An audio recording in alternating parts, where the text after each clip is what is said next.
अस्सलाम वालेकुम। हमारे टिकटॉक चैनल पे खुश आमदीद।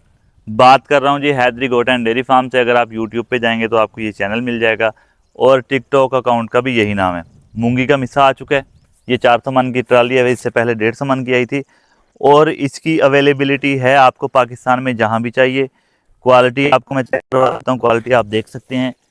इसमें फली का छिलका भी है, ये देखें, ठीक हो गया जी।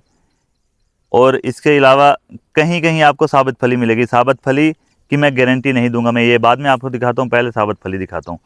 साबित फली की गारंटी हरगिज़ नहीं है, मैं नहीं कहूँगा कि इसमें साबित फली आती है, मगर ये देख लें साबित फली भी है और फली में ये देखें दाना भी है मेरे हाथ के ऊपर।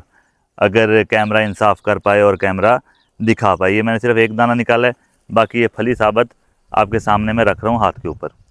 तो ये चीज़ें आएंगी। उसके अलावा इसमें पत्ता भी है और तने की मिकदार काफ़ी कम है, तो ये आपको मुनासिब कीमत में मिलेगी। अगर आपको मूंगी की है या मूंगी का मिस्सा या मूंगी की कट, मूंगी का भूसा, जो चीज़ भी आपको समझ आती है, एक ही चीज़ के सभी नाम हैं। आपको चाहिए तो आप कांटेक्ट कर सकते हैं, नंबर आपकी स्क्रीन पे शो हो रहा है 0306-7839907। आप कॉल कर लें, आप मैसेज कर लें और आप अपना ऑर्डर प्लेस करवा सकते हैं कि आपको कितने मन चाहिए, और हम मेक श्योर करेंगे कि एज़ सून एज़ पॉसिबल आप तक पहुंचवा सकें। तो मिलते हैं इंशाल्लाह नेक्स्ट वीडियो में। अपना रखिएगा बहुत सारा ख्याल। अल्लाह निगहबान।